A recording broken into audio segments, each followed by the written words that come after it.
Hello, ഇപ്പോൾ ഞാനുള്ളത് north railway സ്റ്റേഷനിലാണ്. ഒരു സ്ഥലത്തേക്ക് പോകാൻ ടിക്കറ്റൊക്കെ എടുത്തിട്ട് ഞാനും സോണി എൻ്റെ ഒപ്പം ഞങ്ങൾ റെയിൽവേ സ്റ്റേഷനിൽ നിന്ന് ഇറങ്ങി. കാര്യം ട്രെയിൻ കുറച്ച് ലേറ്റായിട്ടേ വരുള്ളൂ. സോ നമുക്ക് ടൈമുണ്ട്. അപ്പം നമ്മൾ വിചാരിച്ചു ലഞ്ച് കഴിച്ചിട്ടില്ലായിരുന്നു, അപ്പം നമുക്കൊരു ലഞ്ച് കഴിക്കാമെന്ന് വിചാരിച്ചു. നേരെ നമ്മൾ ഓർഡർ ചെയ്തത് മന്തിയാണ്. എൻ്റെ ഫേവറേറ്റാണ്, സോണിക്ക് പിന്നെ ഇഷ്ടമാണ്. അപ്പോൾ ഞങ്ങളത് കഴിച്ച് ആ ടൈം ആയപ്പോഴത്തേക്കും തിരിച്ച് റെയിൽവേ സ്റ്റേഷനിൽ വന്നു. പിന്നെയും ഒരു ഹാഫ് ആൻ അവറിൻ്റെ ഡിലേ ഉണ്ട്. നമ്മളവിടെ വെയിറ്റ് ചെയ്തിരുന്നു. അങ്ങനെ ട്രെയിൻ കയറി. പെട്ടെന്നുള്ളൊരു യാത്രയായതുകൊണ്ട് തന്നെ എനിക്ക് ജനറൽ ടിക്കറ്റായിരുന്നു കിട്ടിയത്. ഞാനൊരു ഫിലിമൊക്കെ കണ്ട് ആ ഒരു തിക്കിലൊരു സീറ്റൊക്കെ കിട്ടി. ഞാനവിടെ സേഫായിട്ടിരുന്നു. നമ്മുടെ കൊച്ചി പിന്നെ ട്രെയിനിൽ നിന്നാണെങ്കിലും ഫ്ലൈറ്റിൽ നിന്നാണെങ്കിലും ഒത്തിരി ഭംഗിയാണ് കാണാൻ, നല്ല പച്ചപ്പൊക്കെ ആയിട്ട്. അങ്ങനെ ഞാൻ കുറച്ച് സമയം, ഒരു 4.5 മണിക്കൂറിൻ്റെ ഡ്രൈവിനൊക്കെ ശേഷം ഞാൻ എത്തിക്കുന്നത് വേറെ എവിടെയല്ല, ട്രിവാൻഡ്രത്താണ്. എത്തിയ പാടെ ഞാൻ റെയിൽവേ സ്റ്റേഷനിൽ നിന്ന് ഒരു ചായ കുടിച്ചു. റെയിൽവേ സ്റ്റേഷനിലെ ചായ എൻ്റെ ഫേവറേറ്റാണ്. എൻ്റെ പോലത്തെ റെയിൽവേ സ്റ്റേഷനിലെ ചായ ഇഷ്ടപ്പെടുന്ന ആൾക്കാർ വേറെ ഉണ്ടോ? അപ്പോൾ ട്രിവാൻഡ്രം എത്തി. ഈ ഒരു സംഭവം ഞാൻ കണ്ടു. ഞാൻ ഒത്തിരി വർഷങ്ങൾക്ക് മുന്നേ ആണ് കേട്ടോ ട്രിവാൻഡ്രം ലാസ്റ്റായിട്ട് പോയിരിക്കുന്നത്. പിന്നെ പോകുന്നത് ഇപ്പോഴാണ്. ഞാൻ പോയിരിക്കുന്നത് വേറെ ഒന്നിനുമല്ല, ട്രിപ്പിൻ്റെ ഭാഗമായിട്ട് ഞാൻ ലാസ്റ്റ് മിനിറ്റായിട്ട് ജോയിൻ ചെയ്തതാണ്. എനിക്ക് മുന്നേ അറിയണ്ടായില്ല ഞാൻ പോകുമെന്ന്. ഒരു സാറായിരുന്നു ഉണ്ടായിരുന്നത്. സാറിനൊരു അർജൻസി വന്നപ്പോൾ എന്നെ പെട്ടെന്ന് വിളിപ്പിച്ചതാണ്. സാറ് റിട്ടേൺ പോയി. അപ്പോൾ ഞാൻ അവിടെ എത്തിയപ്പോഴത്തേക്കും അവരുടെ ഒരു ചെറിയ മീറ്റിംഗ് നടക്കുകയായിരുന്നു. പിന്നെ എനിക്കൊരു ടീഷർട്ടൊക്കെ കിട്ടി. നാളെ നമ്മൾക്ക് ട്രിപ്പ് പോകുമ്പോൾ, അതായത് ഇവിടെ നമ്മൾ ട്രിവാൻഡ്രം കറങ്ങാൻ പോകുന്നുണ്ട് 4-5 ദിവസത്തേക്ക്. അപ്പോൾ അതിന് നാളത്തേക്കുള്ള യൂണിഫോമാണ് എനിക്ക് കിട്ടിയത്. അങ്ങനെ ഞാൻ റൂമിലെത്തി. എനിക്കറിയില്ല കേട്ടോ എത്ര ദിവസം ഞാനിവിടെ ഉണ്ടാവുന്നതെന്നും പാക്ക് ചെയ്ത് വരുമ്പോൾ. പക്ഷെ ഞാനൊരു 4 ദിവസത്തെ ഡ്രസ്സൊക്കെ ആയിട്ടാണ് വന്നത്. പക്ഷെ ഞാൻ വെറും 2 ദിവസമേ ട്രിവാൻഡ്രത്ത് സ്പെൻഡ് ചെയ്തിട്ടുണ്ടായിരുന്നുള്ളൂ. എനിക്ക് റൂം കിട്ടിയപ്പോഴത്തേക്കും അതിൽ ഓൾറെഡി എൻ്റെ റൂംമേറ്റ് ചെക്ക് ഇൻ ആയിട്ടുണ്ടായിരുന്നു. അതുകൊണ്ടാണ് കുറച്ച് മെസ്സി ആയിട്ട് കിടക്കുന്നത്. അപ്പോൾ ഇതാണ് എൻ്റെ റൂം. നമ്മുടെ ആ പ്രോപ്പർട്ടിയിലെ ഒരു പ്രീമിയം റൂമായിരുന്നു ഞങ്ങൾക്ക് കിട്ടിയിട്ടുണ്ടായിരുന്നത്. സോ പ്രത്യേകിച്ചൊരു നമുക്ക് തന്നെ ഒരു ബാൽക്കണിയും അതിൽ നിന്നുള്ളൊരു നല്ല വ്യൂ ഒക്കെ ഉണ്ടായിരുന്നു. നൈറ്റ് കാണാൻ നല്ല ഭംഗിയായിരുന്നേ. ഈ വീഡിയോയിൽ കാണുന്നതിനേക്കാളും ഭംഗിയായിരുന്നു നൈറ്റ് നമുക്ക് നേരിട്ട് കാണാൻ വേണ്ടി. ഒത്തിരി കോവളത്തെ ഒരുപാട് പ്രോപ്പർട്ടീസ്, ഞാൻ പറഞ്ഞില്ലല്ലോ, KTDC സമുദ്ര കോവളത്താണ് ഞാൻ സ്റ്റേ ചെയ്തത്. അവിടെ തന്നെ ഒത്തിരി പ്രോപ്പർട്ടീസും അതിൻ്റെ ലൈറ്റിങ്ങൊക്കെ കണ്ട് രാത്രി ഞാനൊന്ന് ചുമ്മാ കറങ്ങിയൊക്കെ നടന്നതിന് ശേഷമാണ് അന്നത്തെ ദിവസം ഞാൻ കിടന്നുറങ്ങിയത്. അപ്പോൾ ഇതായിരുന്നു എൻ്റെ റൂം. ഇതെൻ്റെ ബാത്റൂം. ഭയങ്കര നീറ്റും ടൈഡിയുമായിട്ടുള്ള ഒരു പ്രോപ്പർട്ടിയാണ്. എനിക്ക് ഭയങ്കര ഇഷ്ടപ്പെട്ടു. KTDCയുടെ എല്ലാ പ്രോപ്പർട്ടീസും തന്നെ നല്ലതാണ്. കോവളത്തെ പ്രോപ്പർട്ടിയും നല്ലതായിരുന്നു.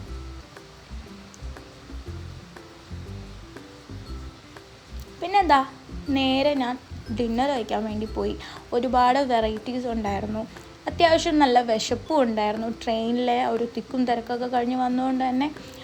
പിന്നെ ഞാൻ ഫ്രഷ് ആവാനൊന്നും നിന്നില്ല, നേരെ പോയിട്ട് ഡിന്നർ കഴിച്ചു. കാര്യം നമ്മളെല്ലാവരും, ബാക്കിയുള്ള എല്ലാവരും ഡിന്നർ കഴിക്കുകയായിരുന്നു. അപ്പോൾ എല്ലാവരുടെയും കൂടെയുള്ളൊരു ടൈം മിസ് ചെയ്യണ്ട, ഫ്രഷായിട്ട് വരുമ്പോഴത്തേക്കും ലേറ്റ് ആയാലോ എന്ന് വിചാരിച്ചിട്ട് ഞാൻ ഡിന്നറിലേക്ക് പോയി. ഒത്തിരി വെറൈറ്റീസ് ഉണ്ടായിരുന്നു കേട്ടോ. ഡെസേർട്ടും ഫ്രൂട്ട്സൊക്കെ ആയിട്ട് പിന്നെയും കുറേ കാര്യങ്ങളുണ്ടായിരുന്നു ഫുഡ് പുറമേ. അങ്ങനെ എനിക്കിഷ്ടമുള്ള കുറച്ച് കാര്യങ്ങളൊക്കെ ആയിട്ട് എൻ്റെ ടേബിളിൽ വന്നിരുന്നു. ഇതൊക്കെയായിരുന്നു ഞാൻ കഴിച്ചിട്ടുണ്ടായിരുന്നത്. ഫസ്റ്റ് ഞാൻ ഒരു സൂപ്പിൽ നിന്ന് തുടങ്ങി. പിന്നെ കുറച്ച് ഡെസേർട്ട്, എനിക്ക് ഫേവറേറ്റ് ആയിട്ട് ഇഷ്ടമുള്ളതാണ് കേക്കും ഐസ്ക്രീമും മിക്സ് ചെയ്ത് കഴിക്കാൻ. അതൊക്കെ എടുത്തിട്ട് ഞാൻ സൂപ്പിൽ നിന്ന് തുടങ്ങി ഡെസേർട്ടിൽ എൻ്റെ ഫുഡിങ് അവസാനിപ്പിച്ച് റൂമിലേക്ക് പോയി. നൈറ്റ് കാണാൻ നല്ല ഭംഗിയാണ് കേട്ടോ, നല്ല കാമും പീസ്ഫുള്ളായിരുന്നു. അങ്ങനെ ഞാൻ റൂമിൽ പോയിട്ട് കിടന്നുറങ്ങി.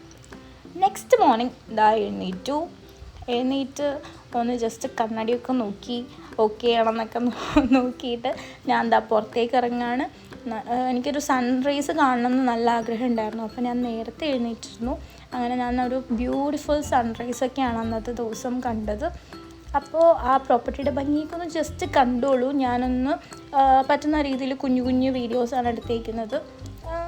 ചുമ്മാ ഒരു കട്ടും ഷോട്ടൊക്കെ ആയിട്ടാണ് എടുത്തേക്കുന്നത്. നല്ലൊരു ബീച്ചാണ് നമുക്ക് ഫ്രണ്ടിൽ തന്നെ, അതായത് എൻ്റെ റൂമിൻ്റെ ബാക്കിൽ ബീച്ചാണ്, കോവളം ബീച്ച്. ആ ഒരു ബീച്ചിലേക്കൊക്കെയുള്ള വ്യൂ ഭയങ്കര രസമായിരുന്നു. രാത്രിയാണെങ്കിലും രാവിലെ ആണെങ്കിലും അവരുടെ ആ വലിയ ലോണിലൂടെ ഞാനിങ്ങനെ നടന്നു ഒരുപാട് സമയം. ബിക്കോസ് നമുക്ക് ഒരുപാട് സമയമുണ്ട്, ഒത്തിരി നേരത്തെ എഴുന്നേറ്റുകൊണ്ട് തന്നെ.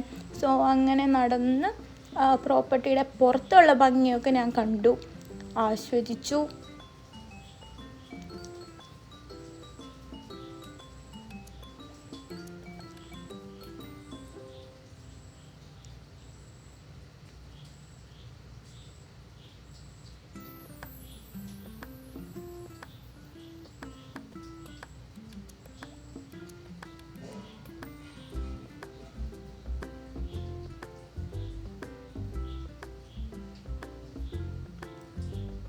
അങ്ങനെ തിരിച്ച് റൂമിലെത്തി, ഇതാ റെഡിയായി. ഇതായിരുന്നു എനിക്ക് ഇന്നലെ കിട്ടിയ ടീഷർട്ട്.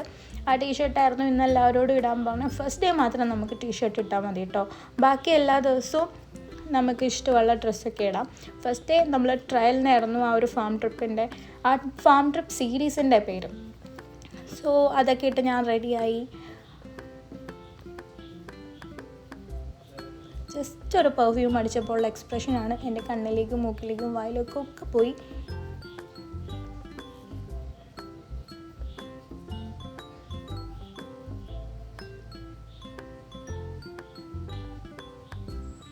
ഫൈനലി ഒരു 10-15 മിനിറ്റിൽ ഞാൻ റെഡി ആയിട്ടുണ്ട്. ഇനി നമ്മൾ നേരെ പോവുക ബ്രേക്ക്ഫാസ്റ്റ് കഴിക്കാനായിരിക്കും. ഞാൻ ഹെയർ ടൈ ചെയ്തിട്ടാണ് ലാസ്റ്റ് ഇറങ്ങിയത് കേട്ടോ, ബിക്കോസ് നമുക്കിന്ന് ഒത്തിരി നടക്കാനും ഒത്തിരി വെയിലത്ത് അലിഞ്ഞു തിരിഞ്ഞ് നടക്കാനുണ്ട്. സോ ഹെയർ ടൈ ചെയ്തിട്ട് തന്നെയാണ് ഞാൻ ഇറങ്ങിയത്. പിന്നെ അതാ ബ്രേക്ക്ഫാസ്റ്റിന് ഒത്തിരി ഓപ്ഷൻസ് ഉണ്ടായിരുന്നു. എനിക്ക് ഇന്നലത്തെ ഡിന്നറിനേക്കാളും ഇന്നത്തെ ബ്രേക്ക്ഫാസ്റ്റ് ആണ് കേട്ടോ ശരിക്കും ഇഷ്ടപ്പെട്ടത്.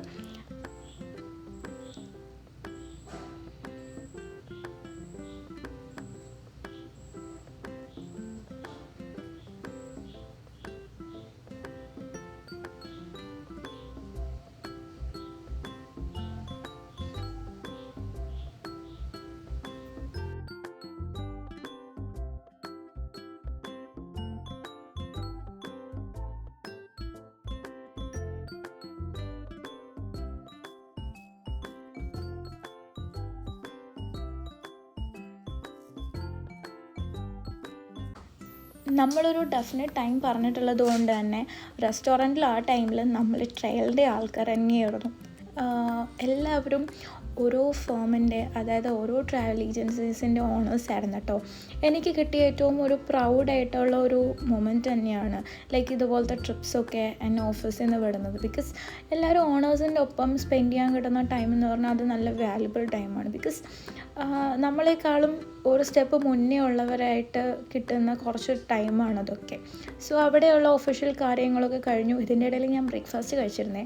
അത് ഒരു കോണ്ടിനെൻ്റൽ ബ്രേക്ക്ഫാസ്റ്റാണ് ഞാൻ എടുത്തിട്ടുണ്ടായിരുന്നത്. ബിക്കോസ് ബാക്കിയെല്ലാം നമ്മൾ നോർമലി എപ്പോഴും കഴിക്കുന്നതല്ലേ. അപ്പോൾ അത് ആ ഒഫീഷ്യൽ കാര്യങ്ങളൊക്കെ കഴിഞ്ഞതിന് ശേഷം നമ്മൾ ഇറങ്ങുകയാണ്. ഇന്നത്തെ ട്രിപ്പ് അവിടെ സ്റ്റാർട്ട് ചെയ്യാണ്.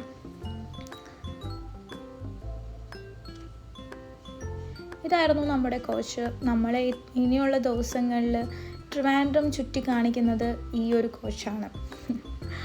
അപ്പോൾ നമ്മൾ കയറി ഭയങ്കര കംഫർട്ടബിളായിട്ടുള്ള ജേണിയാണ് കേട്ടോ, ഒന്നും പറയാനില്ല, ഭയങ്കര കംഫർട്ടബിളാണ്. എനിക്ക് ഒത്തിരി ഇഷ്ടപ്പെട്ടായിരുന്നു. പിന്നെ നമുക്ക് ഇപ്പോൾ ട്രെയിനാണെങ്കിലും ഫ്ലൈറ്റ് ആണെങ്കിലും ബസ്സാണെങ്കിലും എന്താണെങ്കിലും വിൻഡോ സീറ്റ് മസ്റ്റ് ആയതുകൊണ്ട് തന്നെ വേഗം കയറി ഒരു വിൻഡോ സീറ്റൊക്കെ പിടിച്ചു. ഇല്ല കേട്ടോ, ഒത്തിരി സീറ്റ്സ് എംപ്റ്റി ഉണ്ടായിരുന്നു. ലൈക്ക് നമുക്ക് ഇഷ്ടമുള്ള സ്ഥലത്ത് ഇരിക്കാം. നമ്മുടെ ഫസ്റ്റ് സ്പോട്ട് പത്മനാഭപുരം കൊട്ടാരമാണ്, ട്രിവാൻഡ്രം പാലസ്. സോ അതാണ് നമ്മുടെ ഫസ്റ്റ് സ്പോട്ട് വരുന്നത്. നമ്മൾ അങ്ങോട്ടേക്ക് എത്തി, അങ്ങോട്ടേക്ക് കയറുകയാണ്. അവിടുത്തെ ഒരു പ്രത്യേകത, നമുക്ക് ചെരുപ്പിട്ടോ ഷൂസോ ഒന്നും ഇട്ടിട്ട് അകത്തേക്ക് കയറാൻ പറ്റത്തില്ല. നമ്മളതവിടെ കൊടുക്കണം. ഓക്കെ, ടോക്കൺ എടുത്ത് അതവിടെ വെച്ചിട്ട് നമുക്ക് പാലസിൽ കയറാം. അതുപോലെ തന്നെ പാലസിൻ്റെ ഉള്ളിലേക്ക് നമ്മൾ ക്യാമറാസിനൊക്കെ കൂപ്പൺ എടുക്കണം. സോ നമ്മളത് എടുത്തില്ല, ഞാനത് എടുത്തില്ല. ബിക്കോസ് ആരും അതെടുത്തില്ല. നമുക്കൊരു ക്യാമറ ഉണ്ടായിരുന്നു ഒപ്പം. സോ ആ ക്യാമറാമാൻ മാത്രമേ അതിന് പേയ്മെൻറ്റ് കൊടുത്തെടുത്തുള്ളൂ. ബാക്കി ഇത്രയും പേര് കൺഫ്യൂഷൻ ആക്കണ്ടെന്ന് വിചാരിച്ചു. സോ നമ്മളതെടുത്തില്ല. നമ്മൾ പാലസ് കയറി കണ്ടിറങ്ങി. നല്ലതായിരുന്നു കേട്ടോ, നമ്മൾ കണ്ടിരിക്കേണ്ട ഒരു സ്ഥലം തന്നെയാണ്. ഒത്തിരി മണിച്ചിത്രത്താഴൊക്കെ ഷൂട്ട് ചെയ്തിട്ടുള്ള ഒരുപാട് ഏരിയാസ് നമ്മൾ കണ്ടു. പിന്നെ പാലസിൽ നിന്ന് പുറത്തിറങ്ങി അവിടെ കുറച്ച് സൊവീനിയർ ഷോപ്പും കാര്യങ്ങളൊക്കെ ഉണ്ട്, കരിക്കൊക്കെ കുടിക്കാം. ഇതൊരു കുക്കുംബറിൻ്റെ ടേസ്റ്റുള്ളൊരു സംഭവമാണ്. കുക്കുംബറിൻ്റെ തന്നെ ടേസ്റ്റാണ്. ഇത് ചുമ്മാ കഴിക്കാൻ വേണ്ടി വാങ്ങിയതായിരുന്നു. ഇതാ നമ്മുടെ വാട്ടർ ബോട്ടിൽ, നമ്മുടെ സ്റ്റിക്കറൊക്കെ ഒട്ടിച്ചിട്ടുള്ള വാട്ടർ ബോട്ടിലാണ്. അപ്പോൾ അതൊക്കെ കഴിച്ചു. അങ്ങനെ ഞാൻ തിരിച്ച് ബസ്സിൽ കയറി നേരെ പോകുന്നത് കന്യാകുമാരിയിലേക്കാണ് കേട്ടോ. കന്യാകുമാരിയിലെത്തി അവിടെ നമുക്കൊരു പ്രോപ്പർട്ടി വിസിറ്റ് ഉണ്ടായിരുന്നു. ആ പ്രോപ്പർട്ടിയിൽ നിന്ന് ഒരു കിടിലം ലഞ്ച് കഴിച്ചു. നല്ല ലഞ്ചാണ്. ഞാൻ തമിഴ്നാട്ടിൽ നിന്ന് ഇങ്ങനെ ഒരു, അതായത് എല്ലാ കറികളും അടിപൊളിയായിട്ടുള്ളൊരു ലഞ്ച് കഴിക്കുന്നത് ആദ്യമായിട്ടാണ് കേട്ടോ. എനിക്ക് നോർമലി അങ്ങനെ തമിഴ്നാട്ടിൽ അങ്ങനത്തെ എല്ലാ ഫുഡിൻ്റെയും ഫാനല്ല ഞാൻ, പക്ഷേ എനിക്ക് ഭയങ്കര ഇഷ്ടപ്പെട്ടു. എല്ലാ കറികളും ടേസ്റ്റി ആയിരുന്നു. കന്യാകുമാരി എത്തിയപ്പോൾ നിങ്ങൾ കണ്ടില്ലേ, നല്ല തിരക്കാണ്, ഭയങ്കര തിരക്കായിരുന്നു. നമ്മൾ ക്യൂ ഒക്കെ അങ്ങ് അറ്റമായിരുന്നു. പിന്നെ നമുക്ക് പണ്ടേ ക്യൂ ഒന്നും നിന്ന് അത്രയും ഇത് വേണ്ട. നമ്മൾ ട്രാവൽ ഏജൻസ് അല്ലേ, നമുക്ക് പ്രയോറിറ്റി കിട്ടിയില്ലെങ്കിൽ പിന്നെ ആർക്കാണ്. നമ്മളതെടുത്തു, പ്രയോറിറ്റി പാസ് എടുത്ത് പോവാണ്. നമ്മൾ നേരെ ടൂറിസം ഫീൽഡിലുള്ളവരായതുകൊണ്ട് തന്നെ നമുക്ക് എല്ലാ സ്ഥലത്തും പ്രയോറിറ്റി കിട്ടും, പ്രത്യേകിച്ച് ടൂറിസ്റ്റ് സ്പോട്ടിൽ. അതിൻ്റെ ഇടയിൽ ഞാൻ ഒരു ബ്രേസ്ലെറ്റൊക്കെ വാങ്ങിച്ചിട്ടുണ്ടായിരുന്നു, ഷെല്ല് വെച്ചിട്ട് ചെയ്ത്. നമ്മുടെ കന്യാകുമാരിയിലേക്ക് ആ ഒരു വിവേകാനന്ദ റോക്കിലേക്ക് നമ്മളെത്തിക്കുന്ന ബോട്ടിന് വേണ്ടി നമ്മൾ വെയിറ്റ് ചെയ്യണം. നേരത്തെ പറഞ്ഞ പോലെ ബോട്ടിലും എനിക്ക് സൈഡ് സീറ്റ് വേണം. സൈഡ് സീറ്റ് കിട്ടി, ഞാൻ സെറ്റിലായി. എൻ്റെ കൂടെ എല്ലാവരും ഉണ്ട്. ബോട്ടിലല്ലാതെയും ഒരുപാട് ആൾക്കാരുണ്ട്. ഒത്തിരി പേരായിട്ടാണ് കേട്ടോ ആ കടലിൽ കൂടെ ഒരു ദിവസം തന്നെ ഒരുപാട് പ്രാവശ്യം നമ്മുടെ ഈ ഒരു ബോട്ട് സർവീസ് നടത്തുന്നത് ഗവൺമെൻറ്റിൻ്റെ ബോട്ടാണ്. അതുകൊണ്ട് തന്നെ കാണാൻ വലിയ ലുക്കില്ലെങ്കിലും വർക്ക് നല്ലപോലെ ചെയ്യുന്നുണ്ട്. അങ്ങനെ നമ്മൾ എത്താറായി. എത്തുമ്പോഴത്തേക്കും നമ്മുടെ ലൈഫ് ജാക്കറ്റും കാര്യങ്ങളൊക്കെ അവിടെ ഒരു ചെറിയൊരു പിൻ പോലെ വെച്ചിട്ട് അതിലേക്ക് ഇടണം. സോ നെക്സ്റ്റ് ട്രിപ്പ് പോകുന്നവർ അത് കയറും, അതിട്ടിട്ടായിരിക്കും കയറുന്നത്. അത് ബോട്ടിലെടുക്കാൻ വേണ്ടി നിൽക്കുന്നവരുടെ ക്യൂ ആണ്. നമുക്ക് വിവേകാനന്ദ റോക്കിലേക്കൊക്കെ കയറാൻ വേണ്ടി 30 റുപ്പീസാണ് ടിക്കറ്റിൻ്റെ ചാർജ് വരുന്നത്.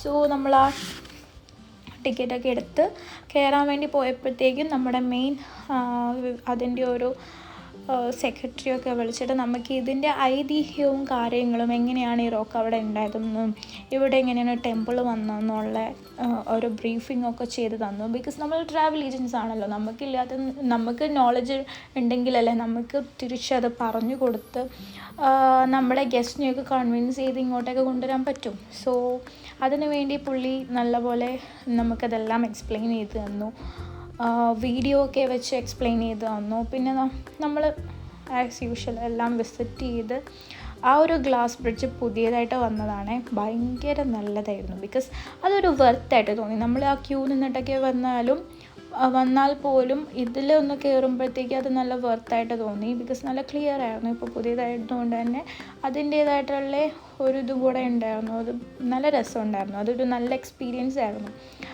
നമ്മുടെ അതായത് ഇന്ത്യക്കുള്ളിൽ നിന്ന് അങ്ങനത്തെ ഒരു എക്സ്പീരിയൻസ് കിട്ടുന്നത് നല്ല അടിപൊളിയായിട്ട് തോന്നി. സോ ആ ഒരു ലിറ്റിൽ സ്കെയറി എന്നൊക്കെ പറയാം, പക്ഷേ എനിക്കങ്ങനെ ഉണ്ടായിരുന്നില്ല. എനിക്കിഷ്ടമാണ് ഇതൊക്കെ. സോ ഞാൻ അത് നല്ലപോലെ എൻജോയ് ചെയ്തു. ഇതാണ് നമ്മുടെ വിവേകാനന്ദ റോക്കിൻ്റെ താഴെ നിന്നുള്ള, അതായത് റോക്കിൻ്റെ തന്നെ ഏറ്റവും കാൽപാദത്തിൽ നിന്ന് തുടങ്ങുന്ന സ്ഥലത്തു നിന്നുള്ള വ്യൂ എന്ന് പറയുന്നത് അത്ര ഹ്യൂജാണ് കേട്ടോ. ഞാൻ ഇതിന് മുന്നേ കന്യാകുമാരിയിൽ വന്നിട്ടുണ്ട്, പക്ഷേ നമ്മൾ ഈ റോക്കിൻ്റെ അടുത്തേക്ക് വന്നിട്ടില്ല. നമ്മളതിന് തൊട്ട് മുന്നേ അന്ന് കണ്ട കന്യാകുമാരിനേക്കാളും ഇന്ന് ഒരുപാട് വ്യത്യാസമുണ്ട്. ബിക്കോസ് എൻട്രി ആണെങ്കിലും എനിക്കിനി മറന്നുപോയതാണോ എന്നറിയില്ല, പക്ഷേ അന്ന് കണ്ടതിനേക്കാളും ഒത്തിരി വ്യത്യാസമുണ്ട്. അങ്ങനെ ഞാൻ അവിടുത്തെ നല്ല കാറ്റൊക്കെ എൻജോയ് ചെയ്ത് കുറച്ച് വീഡിയോസൊക്കെ എടുത്തു. അവിടെ നല്ല തിരക്കാണ് എല്ലാ സ്ഥലത്തും. അന്ന് നമ്മൾ പോയ എല്ലാ സ്ഥലത്തും അത്യാവശ്യം നല്ലപോലെ ടൂറിസ്റ്റ് ഉണ്ടായിരുന്നു. ഒത്തിരി പേര് ട്രാവൽ ചെയ്യുന്ന ടൈമാണ്. നിങ്ങൾക്ക് എന്തെങ്കിലുമൊക്കെ ട്രാവൽ നീഡ്സും കാര്യങ്ങളൊക്കെ ഉണ്ടെങ്കിൽ നമ്മളെ കോണ്ടാക്ട് ചെയ്താൽ മതി. ഞാൻ നമ്മുടെ നമ്പറും ഡീറ്റെയിൽസും എല്ലാം ഇവിടെ സ്ക്രീനിലും കൊടുക്കാം, അതോടെ ഡിസ്ക്രിപ്ഷനിലും കൊടുക്കാം. നമുക്ക് ഓൾ ഓവർ ദ വേൾഡ് ടൂറുണ്ട്. നമ്മൾ 25 ഇയേഴ്സായിട്ട് ഈ ഒരു എന്താ പറയുക, ഈ ഒരു ഇതിൽ വർക്ക് ചെയ്യുന്ന നമ്മൾക്ക് KSAക്ക് അത്ര 25 ഇയേഴ്സിൻ്റെ പാരമ്പര്യമുണ്ട്. നമ്മൾ 2001 എക്സ്റ്റാബ്ലിഷ് ആയിട്ടുള്ള ഒരു ഫേമാണ്. സോ എന്ത് നീഡ്സ് ആണെങ്കിലും നിങ്ങൾക്ക് നമ്മളെ കോണ്ടാക്ട് ചെയ്യാം കേട്ടോ. അപ്പോൾ അത് അങ്ങോട്ടേക്ക് പോയി വന്നപ്പോഴേക്കും നല്ല ടയേർഡായി. ഞാനൊരു ഷുഗർ കെയിൻ ജ്യൂസ്, അതായത് കരിമ്പിൻ ജ്യൂസൊക്കെ കുടിക്കാമെന്ന് വിചാരിച്ചു. നല്ല റിഫ്രഷിങ് ആയിരുന്നു. നട്ടാര വെയിലത്ത് പോയി വന്നതിൻ്റെ എല്ലാ ക്ഷീണവും ഒരൊറ്റ ഗ്ലാസ് കരിമ്പിൻ ജ്യൂസിൽ തീർന്നു. അത്രയും അടിപൊളിയായിരുന്നു. പിന്നെ അവിടെ നിന്ന് ആ ഒരു ടൈമിൽ ആ ഒരു സിറ്റുവേഷനിൽ കുടിച്ചത് കൊണ്ടായിരിക്കാം. പിന്നെ നമ്മുടെ അടുത്ത സ്പോട്ട് മായാപ്പുരിയാണ്. മായാപ്പുരി എന്ന് പറഞ്ഞു കഴിഞ്ഞാൽ ഇന്ത്യയിലെ തന്നെ ആദ്യത്തെ വാക്സ് മ്യൂസിയം ആണ്. അത് നമ്മുടെ നാട്ടിലാണെന്ന് പറയുന്നതിൽ ഒരു നല്ല സന്തോഷമുണ്ട്. കന്യാകുമാരിക്ക് അടുത്താണ്. അപ്പോൾ Mayapuri warmly welcome TOAI delegates. TOAI എന്ന് പറയുന്നത് travel operators association of India. So ആ ഒരു നമുക്ക് സ്പെഷ്യൽ വെൽക്കമൊക്കെ തന്നു. ഇതാണ് കേട്ടോ കുറച്ച് ഞാൻ ക്യാപ്ചർ ചെയ്തിട്ടുള്ളൂ. വളരെ കുറച്ച്, ഇതിലും കൂടുതൽ അവിടെ ഉണ്ട്. വാക്സിൽ തീർത്തിട്ടുള്ള നമ്മുടെ ഒത്തിരി നമ്മളെല്ലാവരും ഇഷ്ടപ്പെടുന്ന ഒത്തിരി ആൾക്കാരുടെ പ്രതിമകൾ അവിടെയുണ്ട് വാക്സിൽ തീർത്തിട്ടുള്ള. ഞാൻ ഫസ്റ്റ് ടൈമാണ് ഒരു വാക്സ് മ്യൂസിയത്തിൽ. നല്ല എക്സ്പീരിയൻസ് ആയിരുന്നു കേട്ടോ. അത് നമ്മുടെ സ്ഥലത്ത് ഇങ്ങനെ ഒരെണ്ണം ഉണ്ടായിട്ട് നിങ്ങളാരും മിസ് ചെയ്യരുത്. ഓക്കെ, അപ്പോൾ എല്ലാവരും നമ്മളുടെ അടുത്ത് നിന്ന് പാക്കേജ് ബുക്ക് ചെയ്യുമ്പോൾ എന്താണ് ഇതുപോലത്തെ കാര്യങ്ങളൊക്കെ അതിൽ ഇൻക്ലൂഡ് ആവും. നമ്മൾ നോർമലി കന്യാകുമാരി പോയിട്ട് വരുന്നത് കന്യാകുമാരി പോയിട്ട് വരും. അവിടെ ഒരു വാക്സ് മ്യൂസിയം ഉണ്ടെന്നും അവിടെ പോയി കഴിഞ്ഞാൽ അടിപൊളി എക്സ്പീരിയൻസ് ആണ് കിട്ടുക എന്നുള്ളത് ഒരു ട്രാവൽ ഏജൻറ്റിനാണ് നിങ്ങൾക്ക് പറഞ്ഞുതരാൻ പറ്റുക. അറിയുന്നവരുണ്ടാവും, പക്ഷെ ഒത്തിരി പേര് അറിയുന്നത് ചിലപ്പോൾ ഈ വീഡിയോ കാണുമ്പോൾ നിങ്ങൾ അതുണ്ടല്ലേ എന്ന് നിങ്ങൾക്ക് ചിലപ്പോൾ തോന്നും. ഓക്കെ, ഇതൊന്നും കാണാൻ വിദേശത്ത് പോകണം എന്നില്ല. നമ്മുടെ കൊച്ചു ഇന്ത്യയിൽ, അതായത് കേരളത്തിന് തൊട്ടടുത്ത് തന്നെ ഇതുണ്ട്. മലയാളീസാണ് ഇത് ചെയ്യുന്നത്. മലയാളീസാണ് അതിൻ്റെ ആ ഒരു ഫസ്റ്റത്തെ നിരയിലിരിക്കുന്നത്. സോ നിങ്ങളെല്ലാവരും കാണേണ്ടതാണ്. എല്ലാവരും ഒരു പ്രാവശ്യം എക്സ്പീരിയൻസ് ചെയ്യേണ്ടതാണ്. കുട്ടികൾക്കാണെങ്കിലും എല്ലാവർക്കും ഒത്തിരി ഇഷ്ടപ്പെടും. പ്രത്യേകിച്ച് അവിടെ 3D പെയിൻറ്റിങ്സും കാര്യങ്ങളും ആ ഒരു 3D വോളൊക്കെ പോലെ സെറ്റ് ചെയ്തിട്ടുണ്ട്. ഇത് തായ്ലൻഡൊന്നും പോകേണ്ട ആവശ്യമില്ല. ലൈക്ക് തായ്ലൻഡ് പോകണം, തായ്ലൻഡും നമുക്ക് ട്രിപ്പുണ്ട്. പക്ഷേ നമുക്ക് ഇവിടെ നിന്നും ഇതൊക്കെ എക്സ്പീരിയൻസ് ചെയ്യാം.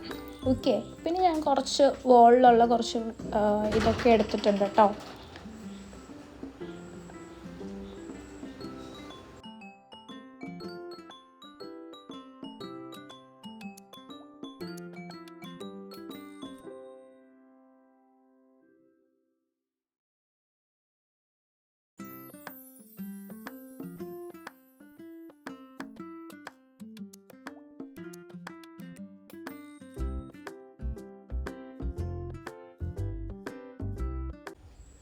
അതിൽ എൻ്റെ ഫേവറേറ്റ്സിൻ്റെ ഒപ്പം നിന്ന് ഞാൻ കുറച്ച് ഫോട്ടോസും വീഡിയോസൊക്കെ എടുത്തിട്ട് പയ്യെ വാക്സ് മ്യൂസിയത്തിൽ നിന്ന് ഇറങ്ങി. ഇനി നമ്മൾ ഡയറക്റ്റ് പോകുന്നത് നമ്മുടെ പ്രോപ്പർട്ടിയിലേക്കാണ്. നമുക്കവിടെ KTDCയുടെ തന്നെ ഒരു പ്രസൻറ്റേഷനും കാര്യങ്ങളൊക്കെ ഉണ്ട്. അത് കഴിഞ്ഞിട്ടാണ് നമ്മുടെ ഡിന്നറൊക്കെ വരുന്നത്. സോ നേരെ നമ്മൾ വെയിറ്റ് ചെയ്ത് റെഡിയായിട്ട് ഒരു പ്രസൻറ്റേഷൻ ചെയ്യാൻ റെഡിയായിരുന്നു. നമ്മൾ അത് അറ്റൻഡ് ചെയ്തു. അതിനുശേഷം വേഗം പോയിട്ട് നമ്മൾ ഡിന്നർ കഴിച്ചു. ഡിന്നറിന് ഇതൊക്കെയായിരുന്നു കേട്ടോ എടുത്തിട്ടുണ്ടായിരുന്നേ. നെക്സ്റ്റ് ഡേ മോർണിംഗ് ഞാൻ കുളിച്ച് ഫ്രഷായി. കുളിക്കാൻ വേണ്ടി ഒരു റീസൺ ഉണ്ട്. ഇന്ന് നമ്മളൊരു ടെമ്പിളിലേക്കാണ് പോകുന്നത്, ലോക പ്രശസ്തമായ പത്മനാഭസ്വാമി ക്ഷേത്രം. സോ ഇന്ന് നമ്മളവിടെ പോകുന്നുണ്ട്. ഫസ്റ്റത്തെ സ്പോട്ട് അതാണ്. നമ്മൾ ചെക്കൗട്ട് ചെയ്തിട്ട് വേണം പോകാൻ. ഇന്ന് നമ്മൾ KTDC സമുദ്രം നിന്ന് ചെക്കൗട്ടായി നെക്സ്റ്റ് സ്പോട്ടിലേക്ക് പോകും. അതായത് നെക്സ്റ്റ് ഹോട്ടലിൽ പോയിട്ട് ചെക്ക് ഇൻ ചെയ്യും. എനിക്ക് അവിടെ ചെക്ക് ഇൻ ചെയ്യേണ്ട ആവശ്യമില്ല. എനിക്ക് ഓൾറെഡി മെസ്സേജ് കിട്ടി ഇന്ന് എൻ്റെ ലാസ്റ്റ് ഡേ ആണ് ഫാം ട്രിപ്പിൻ്റെ. ഞാൻ ഉച്ചയാകുമ്പോഴത്തേക്കും അവിടെ നിന്ന് തിരിച്ച് നാട്ടിലേക്ക് കൊച്ചിയിലേക്ക് വരണം എന്നുള്ളത്. സോ എനിക്കിന്ന് ടെമ്പിളാണ് കവർ ചെയ്യാൻ പറ്റുക. ടെമ്പിൾ കവർ ചെയ്തു. ടെമ്പിളിൻ്റെ ഫോട്ടോസും വീഡിയോസും കാര്യങ്ങളൊന്നുമില്ല, ബിക്കോസ് ഫോൺ അലൗഡ് അല്ലല്ലോ. പിന്നെ ഞാൻ അതൊന്നും ചെയ്യാൻ നിന്നില്ല. ഞാൻ പോയി നല്ലൊരു ദർശനമൊക്കെ കിട്ടി. ഞാൻ തിരിച്ച് ലീലാ റാവിസ് കോവളം, അവിടെ നിന്നാണ് നമുക്കിന്ന് ലഞ്ച്. സോ നല്ലൊരു വാം വെൽക്കമൊക്കെ കിട്ടി. ലഞ്ച് കഴിക്കാൻ വേണ്ടി നമ്മളെല്ലാവരും റെഡിയായി. അതിനുശേഷമാണ് പ്രോപ്പർട്ടി വിസിറ്റ് പറഞ്ഞത്. ബിക്കോസ് നമ്മൾ അമ്പലത്തിൽ നിന്ന് ഇറങ്ങിയപ്പോഴത്തേക്കും കുറച്ചധികം ലേറ്റ് ആയിട്ടുണ്ടായിരുന്നു. സോ ഇവർ നമ്മൾ വെയിറ്റ് ചെയ്ത് നിൽക്കുമായിരുന്നു. അപ്പോൾ നമ്മൾ ഈ ഒരു പ്രോപ്പർട്ടിയും കൂടി ഇന്ന് വിസിറ്റ് ഉണ്ട്. അതിനുശേഷമാണ് നമ്മൾ ഉദയസമുദ്ര കോവളത്ത് തന്നെയുള്ള മറ്റൊരു പ്രോപ്പർട്ടിയാണ്, അവിടെയാണ് ചെക്ക് ഇൻ ചെയ്യുക. സോ ലഞ്ച് ഗംഭീരമായിരുന്നു കേട്ടോ, നല്ല ഹ്യൂജ് ആയിരുന്നു. പിന്നെ ലീലാ റാവ്സിനെ പറ്റി പറയണ്ടല്ലോ, അടിപൊളി റിസോർട്ടാണ്. കോവളത്ത് തന്നെ ഒരു നമ്പർ 1 റിസോർട്ടാണ്. ഞാൻ നല്ല പക്ക നാടൻ ലഞ്ചാണ് എടുത്തത്. ഭയങ്കര ടേസ്റ്റായിരുന്നു, പ്രത്യേകിച്ച് ആ ഒരു മട്ടൻ കറി.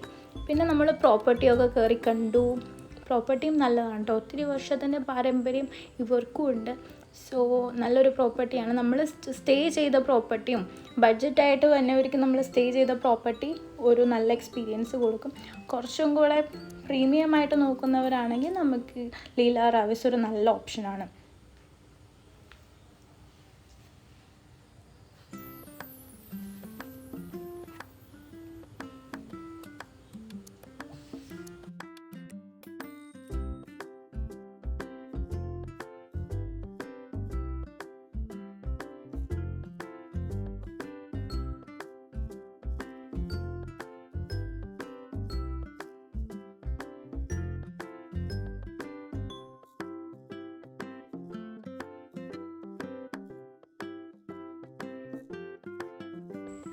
അപ്പോൾ പ്രോപ്പർട്ടിയൊക്കെ വിസിറ്റ് ചെയ്ത് റൂംസൊക്കെ കയറി കണ്ടു, കുറച്ച് അവിടെ സ്പെൻഡ് ചെയ്ത് നമ്മൾ അവരോട് എല്ലാവരോടും ബൈ ഒക്കെ പറയാണ്. ബാക്കി കാര്യങ്ങളിലൊക്കെ ഒഫീഷ്യൽ കാര്യങ്ങളൊക്കെ അവിടെ കംപ്ലീറ്റ് ചെയ്ത് ഞാനിവിടെ വെച്ച് എൻ്റെ വീഡിയോ വൈൻഡപ്പ് ചെയ്യാണ്. ബിക്കോസ് ഞാൻ തിരിച്ചു പോവാണല്ലോ. തിരിച്ചു പോകാൻ കുറച്ച് വിഷമമുള്ളത് കൊണ്ട് തന്നെ ഞാൻ ബാക്കി കാര്യങ്ങളൊന്നും ഷൂട്ട് ചെയ്തില്ല. അപ്പോൾ ഓക്കെ, ബൈ.